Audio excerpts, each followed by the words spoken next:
되 내가 여호와의 성전에서 율법책을 발견하였노라 하고 hil기야가 그 책을 사반에게 주니 사반이 읽으니라. 서기관 사반이 왕에게 돌아가서 보고하여 이르되 왕의 신복들이 성전에서 찾아낸 돈을 쏟아 여호와의 성전을 맡은 감독자의 손에 맡겼나이다 하고, 또 서기관 사반이 왕에게 말하여 이르되 제사장 hil기야가 내게 책을 주더이다 하고, 사반이 왕의 앞에서 읽음에 왕이 율법책의 말을 듣자 곧 그의 옷을 찢으니라. 왕이 제사장 hil기야와 사반의 아들 아히감과 미가야의 아들 악불과 서기관 사반과 왕의 시종 아사야에게 명령하여 이르되 너희는 가서 나와 백성과 온 유다를 위하여 이 발견한 책의 말씀에 대하여 여호와께 물으라. 우리 조상들이 이 책의 말씀을 듣지 아니하며 이 책에 우리를 위하여 기록된 모든 것을 행하지 아니하였으므로 여호와께서 우리에게 내리신 진노가 크도다. 아멘. 요시야 왕의 종교개혁이라고 하는 주제로 말씀을 드리겠습니다. 오늘은 종교개혁주일입니다. 1517년 10월 31일 마틴 루터가 그 당시 중세의 가톨릭의 이 부패를 개혁하기 위해서 비텐베르그 대학교의 정문에 95개의 반박문을 붙이게 됩니다. 이것을 시작으로 종교개혁이 일어나게 됩니다. 루터는 종교개혁을 할 때 세 가지의 기준을 가지고 시작을 합니다. 오늘 그 기준이 무엇인지를 좀 말씀드리려고 합니다. 첫 번째는 오직 성경입니다. 개혁이라고 하는 한자를 보니까 바꿀 개자에 가죽 혁자를 쓰고 있습니다. 가죽을 바꾼다라고 하는 뜻입니다. 좀 다르게 표현하면 탈피와도 같습니다. 껍데기를 벗겨내는 겁니다. 곤충은 키틴질이라고 하는 자신의 껍질을 벗겨내지 않으면 그 속에 갇혀서 죽게 되는 겁니다.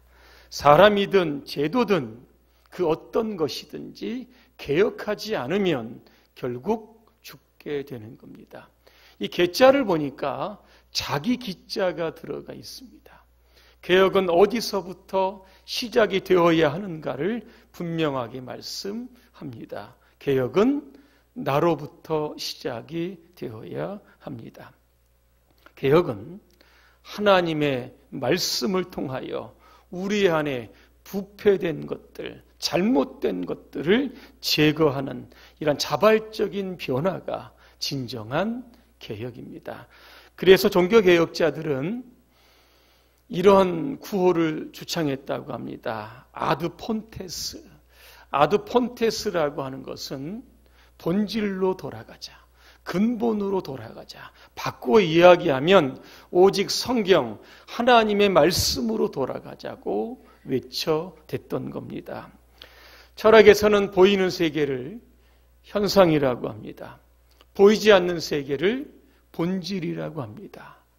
현상과 본질 중에 어느 것이 더 중요할까? 본질입니다. 이 땅에 일어나는 모든 현상적인 일들은 본질인 하나님의 말씀을 통하여 해석이 되고, 잘못된 현상들은 하나님의 말씀으로 수정되어야 하는 겁니다. 근데 요즘은 많은 사람들이 하나님의 말씀을 따라가기보다 현상을 쫓아갑니다. 성경은 우리에게 복을 제시합니다. 하나님의 말씀을 따라가면 복이 따라오는데, 현상, 세상의 복을 따라가게 되면 하나님도 잃어버리고 복도 잃어버리게 되는 겁니다. 오늘 본문에 보니까 유다 왕국의 제16대 왕이 나옵니다. 그 이름이 뭡니까? 누구죠? 요시야입니다. 나이가 8살인데 왕이 됐습니다. 그 시대 유대 왕국의 종교상을 이렇게 보니까 우상이 가득했습니다. 왜 이런 현상이 일어났는가 원인을 좀 제가 봤더니 이 요시야의 조부가 누구냐면 므낫세입니다. 성경에는 므낫세를 가리켜서 악한 왕이다 그렇게 소개를 합니다. 이 므낫세는 그의 아버지였던 히스기야가 다 우상들을 해체를 시켰는데 산당을 세우고 우상을 만들어 백성들로 하여금 우상을 숭배하게 만들었던 겁니다. 므낫세가 죽습니다. 그의 아들 아몬이 왕이 됩니다. 그런데 아몬은 그 아버지를 따라갑니다. 우상 숭배를 조장하게 됩니다. 그로 인해서 신하들에 의해서 왕으로 즉위한 지 2년 만에 암살을 당하게 된 겁니다. 그래서 불가피하게 아몬의 아들이었던 요시야가 8살밖에 안 됐는데 왕으로 등극하게 된 겁니다. 시간이 조금 흐릅니다. 18년의 세월이 흘러 요시야가 26살이 됩니다. 그때 그는 성전의 부서진 부분을 보수하라고 하는 지시를 내립니다. 자, 보수 작업이 진행되면서 제사장 hil기야가 하나님의 성전에서 율법책을 발견합니다. 그리고 율법책을 서기관이었던 사반에게 줍니다. 자, 사반은 그 율법책을 가지고 요시야 왕에게 옵니다. 그리고 그 책을 읽게 됩니다. 요시야 왕이 율법책 그 내용의 사반 읽는 내용을 듣자 그는 그의 옷을 찢었습니다. 왜 자신의 옷을 찢었을까를 좀 생각해 보았습니다. 내가 얼마나 하나님의 말씀에서 멀어져 있는가. 자신을 통회하고 자복하는 마음으로 옷을 찢었던 겁니다. 오늘 여러분의 삶의 모습을 하나님의 말씀의 거울 앞에 정직하게 한번 세워보시기를 바랍니다. 얼마나 나는 말씀 안에 있던 사람이었는지 아니면 말씀 밖에 있었던 사람인지 우리 스스로를 점검해야만 합니다. 요시야는 하나님의 말씀을 기준으로 개혁을 단행합니다.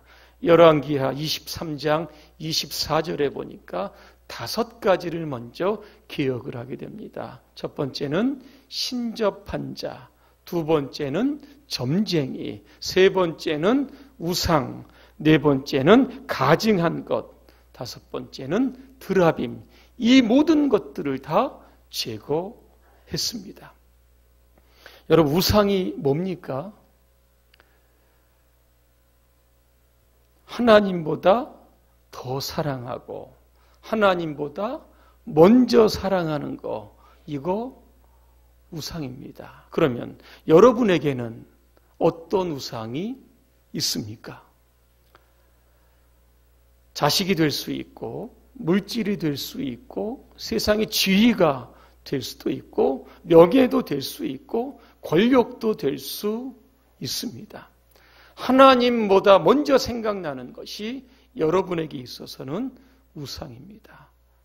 성경은 우상을 철저히 근절할 것을 우리에게 말씀합니다. 왠지 아십니까? 출애굽기 20장에 보니까 하나님은 질투하시는 하나님이십니다. 하나님 외에 더 사랑하고 하나님 외에 먼저 사랑하는 것들을 제거하지 않으면 자손 3, 4대까지 하나님의 진노가 부어진다. 그렇게 말씀합니다. 반대로 하나님의 말씀, 하나님의 계명에 순종하는 자들에게는 천대까지 은혜가 주어진다. 그렇게 말씀합니다. 드라빔이 나오는데 드라빔이 뭐냐면 이 가정을 지키는 수호신, 즉 가정우상입니다. 이런 것까지도 철저히 제거하라고 했습니다. 여러분 안에, 여러분의 가정에 드라빔이 무엇입니까? 선조 때부터, 조상 때부터 내려오는 잘못된 미신적인 사고라든가 미신적인 물건, 이 모든 것들이 다 드라빔입니다. 이런 것들을 우리가 철저히 제거해야만 하는 겁니다. 그렇다라고 하면 여러분은 하나님의 말씀 앞에 얼마나 적극적으로 반응하고 계십니다. 누가복음 7장에 보니까 이런 말씀이 있습니다. 또 이르시되 이 세대의 사람을 무엇으로 비유할까? 무엇과 같은가? 비유하건대 아이들이 장터에 앉아 서로 불러 이르되 우리가 너희를 향하여 피리를 불어도 너희가 춤추지 않고 우리가 곡하여도 너희가 울지 아니하였도다 그랬습니다. 요즘 시대가 누가복음 7장의 말씀이 그대로 나타나는 시대인 것 같습니다. 하나님의 말씀 앞에 사람들이 반응하지 않습니다. 말씀이 우리를 찌르면 통곡해야 하는 겁니다. 말씀이 우리를 권고하면 하나님 앞에 통곡해야만 하는 겁니다. 아모스는 영적 기근이 어디에서 오는가? 하나님의 말씀을 듣지 못하고 하나님의 말씀에 반응하지 못해 영적 기근이 온다 그랬습니다.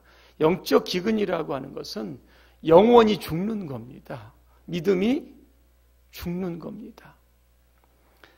우리는 어떻게 해야 할까? 우리는 말씀에 적극적으로 아멘으로 응답해야만 하는 겁니다. 느헤미야 8장 5절과 6절을 제가 한번 읽어드립니다. 에스라가 모든 백성 위에 서서 그들 목전에 책을 펴니 책을 펼 때에 모든 백성이 일어서니라. 6절입니다.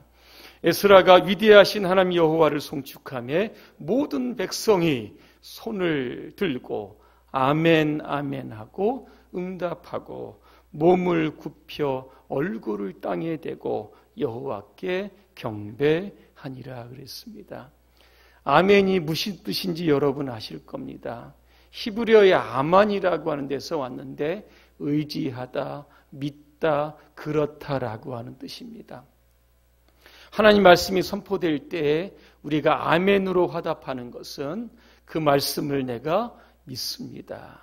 말씀대로 되기를 간절히 소망합니다. 이게 바로 아멘입니다.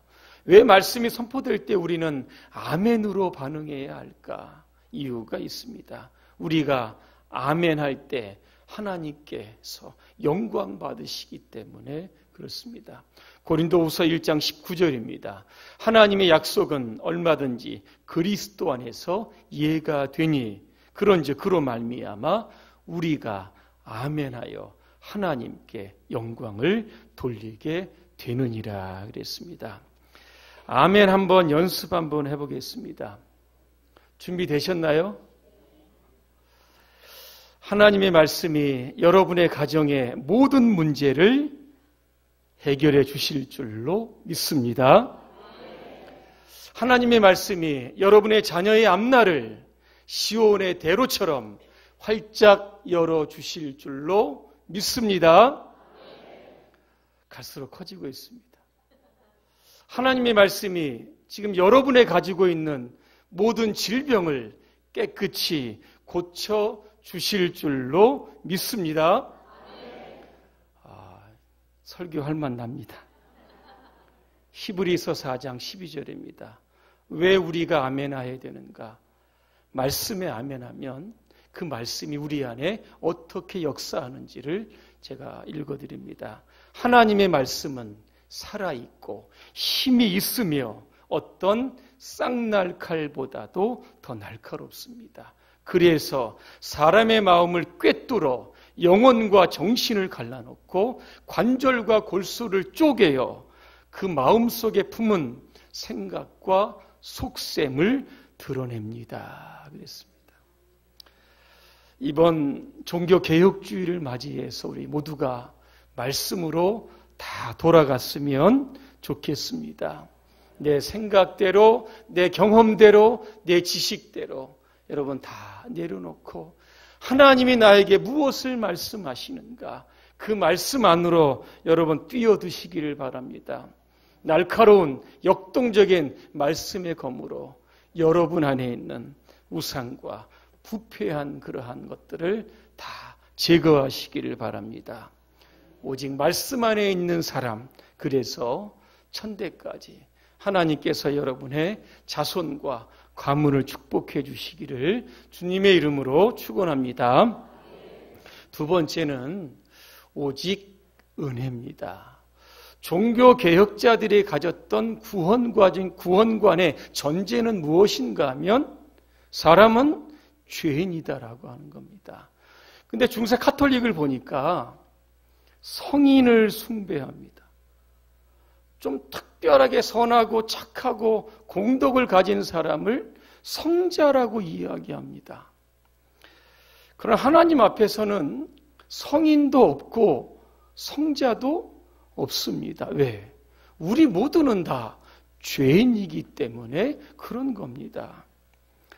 카톨릭의 구원관을 이렇게 성인이라고 하는 측면에서 보게 되면 뭔가를 해야 하는 겁니다. 착한 일도 해야 되고 선행도 해야 되고 공덕도 쌓아야 되는 겁니다. 그래서 공덕 축적설이라고 있는 겁니다. 덕을 많이 쌓아야 내가 구원받는다. 이러한 사상이 그 당시는 팽배했던 겁니다. 그런데 오늘 루터는 그런 것들로 구원받는 게 아니라 오직 은혜로 구원받는다. 그렇게 되어 있습니다. 여러분, 은혜가 무엇입니까? 죄인에게 그냥 거저 주어지시는 하나님의 선물입니다. 모든 사람은 죄인입니다. 죄의 싹은 사망입니다. 이 땅에 죽음의 문제를 해결한 사람이 있습니까? 단 한 사람도 없습니다. 그런데 예수 그리스도께서 십자가에서 죽으심으로 말미암아 저와 여러분들의 죄를 깨끗이 용서해 주신 겁니다. 우리가 의인은 아니지만 주님 보실 때 십자가의 보혈을 믿고 그 피로 우리의 죄를 깨끗하게 했기 때문에 의인이라고 그렇게 불러주시는 겁니다. 그래서 요한복음 5장 24절에 보니까 믿는 자는 영생을 얻었고 심판에 이르지 아니하나니 사망에서 생명으로 옮겼다. 이렇게 말씀하고 있는 겁니다. 사도 바울 참 예수 핍박자였습니다. 그런 그가 다메섹에서 예수님을 만난 이후에 그의 유일한 고백이 뭡니까? 나의 나된 것은 하나님의 은혜다 그랬습니다. 나 같은 죄인이 어떻게 하나님의 자녀가 될 수 있을까? 생각해보면 불가능한 것인데 그것을 가능하게 만들었던 것이 하나님의 은혜였다. 이렇게 설명하고 있습니다. 2차 세계대전 중에 그 히틀러의 참모였던 그 슈페르라고 하는 사람이 있었습니다. 전쟁이 끝나고 이 전범을 재판하는데 24명입니다. 이 모두가 히틀러가 지시하는 대로 나는 했다. 나는 아무런 죄가 없다. 다 부인합니다. 근데 이 슈페르라고 하는 사람은 자신의 죄를 인정합니다. 그래서 징역형을 살았는데 20년을 삽니다. 그때 자서전을 그렇게 쓰게 됩니다. 미국의 한 기자가 이 슈페르를 인터뷰합니다. 이런 질문합니다. 당신이 쓴 책을 보면 나의 죄는 절대로 용서받을 수 없고 용서받아서 또 안 된다고 했는데 지금도 그 생각에 변함이 없는가 물어봅니다. 이때 슈페르가 이렇게 대답합니다. 나는 내 죄값을 치르기 위해서 20년 감옥에 있었습니다. 그리고 죄값을 지불하고 이제는 자유인이 되었습니다. 그럼에도 불구하고 내 마음 가운데는 여전히 내가 범한 죄는 절대 용서받을 수가 없다는 생각이 있습니다. 2차 대전 때 희생당한 수백만의 사람들을 생각하면 내 죄는 용서받을 수 없습니다. 이렇게 이야기합니다. 여러분, 이 슈페르는요, 자기가 죄였던 죄를 책임지고 해결하려고 했습니다. 그래서 감옥에 갔습니다. 그럼에도 불구하고 양심에 남아있는 죄책감이 사라지지 않는 겁니다. 그것이 끊임없이 그를 괴롭혔던 겁니다. 나중에 어떻게 된지 아십니까? 그 죄책감 때문에 스스로 목숨을 끊었습니다. 죄라고 하는 것이 이게 얼마나 무서운 것인지를 깨닫게 되고, 한 번의 죄를 지으면 영원히 우리의 기억 속에 이게 잘 지워지지 않습니다. 수십 년이 지났는데도 같은 죄를 하나님께 회개하고 돌아가며 나는 죄인입니다, 이런 고백을 하는 것이 저와 여러분들의 모습입니다. 그래서 우리에게 필요한 것이 바로 하나님의 은혜입니다. 예수 그리스도의 피가 여러분의 모든 죄, 모든 죄책감까지도 깨끗이 다 지워주시고 도말해 주신 줄로 믿습니다. 이제는 주님이 주시는 자유와 평안함을 가지고 살아가면 되는 겁니다. 이게 바로 오직 은혜로 살아가는 사람들의 모습인 줄로 믿습니다. 마지막 세 번째는요, 오직 믿음입니다. 루터가 신부가 된 결정적인 계기, 여러분 아실 겁니다. 친구와 함께 길을 가다가 번개가 쳤는데 자기는 살고 옆에 친구가 죽었습니다. 원래는 법관이 되려고 했는데 그때 서원 기도를 합니다. 나는 수도사가 되겠다. 자, 수도사가 된 이후에 이 루터의 마음 가운데 어떻게 하면 내가 이 구원, 어떻게 하면 이 구원의 확신을 가지고 살아갈 수 있을까? 하나님의 은혜로 구원받는데 이게 확신이 없는 겁니다. 여러분, 천주교에는 칠성례라고 하는 게 있습니다. 예수님은 두 가지의 성례를 실시합니다. 두 가지가 뭐냐면 세례와 성찬입니다. 여기에 5가지를 추가해서 칠성례전이라고 하는데, 이 7가지 중에 하나가 뭐냐면 고해성사라고 하는 게 있습니다. 사제에게 가서 내 죄를 고하는 겁니다. 여러분, 이런 질문이 있습니다. 사제는 참으로 죄를 사하는가? 아니면 죄들이 사해졌다고 선언하는 것뿐인가? 여러분, 어떻게 생각하십니까? 카톨릭에서는요, 이렇게 이야기합니다. 사제는 그리스도에 의하여 그에게 부여된 권세로서 죄들을 실제로 사한다, 그렇게 되어 있습니다. 맞습니까? 틀립니까? 잘 모르겠습니까? 요한일서 1장 9절을 읽어드립니다. 만일 우리가 우리 죄를 자백하면 그는 미쁘시고 의로우사 우리 죄를 사하시며 우리를 모든 불의에서 깨끗하게 하실 것이다. 사제에게는 사죄권이 없습니다. 우리의 죄를 사하시는 분은 하나님이십니다. 그럼에도 불구하고 그 당시에 이 카톨릭에서 이 고해성사를 통하여 죄가 사해진다 계속 강조하다 보니까 루터가 끊임없이 고해성사를 이게 했던 겁니다. 이게 그럼에도 불구하고 구원의 확신이 없었던 겁니다. 1510년부터 1511년까지 약 5개월에 걸쳐 순례여행을 떠납니다. 그 로마에 있는 스칼라 산타라고 하는 성당에 들어가면 28개의 빌라도 계단이 있습니다. 고행을 통하여 구원의 확신을 얻는다. 사람들은요, 무릎으로 올라가야 되는데 그냥 올라가면 저 밋밋할 것 같으니까 유리 조각을 깨가지고요 계단에 뿌립니다. 그리고 무릎으로 올라갑니다. 그러면 피 흘리는 것을 통해서 내가 구원받았다, 더 확신함을 갖기 위해서 그렇게 하는 겁니다. 루터도 올라갑니다. 구원의 확신이 아니라 무릎팍만 아팠다고 합니다. 그러면서 그의 마음에 떠오르는 하나님의 말씀, 로마서 1장 17절, 기록된 바 오직 의인은 믿음으로 말미암아 살리라 그랬습니다. 믿음이라고 하는 단어를 딱 붙는 순간 그는 우리의 구원 하나님의 은혜로 주어지고 예수 그리스도를 믿음으로 그 구원이 확실해졌음을 루터는 깨달았던 겁니다. 타종교와 기독교의 차이가 어디에 있는가? 바로 구원관 여기에 있습니다.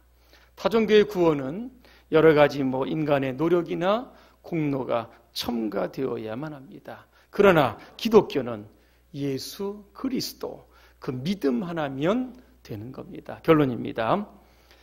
종교개혁주의를 맞이해서 우리 교회가 이런 교회가 되었으면 좋겠습니다. 첫째로 우리 교회는 말씀이 충만한 교회가 되어야 합니다. 우리 교회는 은혜가 풍성한 교회가 되어야 합니다. 세 번째, 우리 교회는 믿음이 견고한 교회가 되어야 합니다. 그 세상을 따라가는 교회가 아니라, 세상이 걱정하는 교회가 아니라 거룩한 영향력들을 통하여 우리 대구 도성과 대한민국을 좀 끌고 갈 수 있는 그러한 교회가 되시기를 주님의 이름으로 축원합니다. 기도하겠습니다. 은혜로우신 하나님, 우리 교회가 개혁의 중심에 서게 하여 주시옵소서. 나부터 개혁이 시작될 수 있도록 도와주시옵소서. 그 개혁이 불꽃처럼 번지게 하셔서 우리의 가정과 우리의 교회와 우리의 직장과 대구와 이 나라와 이 민족을 변화시키는 원동력이 되게 하여 주시옵소서. 예수님의 이름으로 기도합니다. 아멘.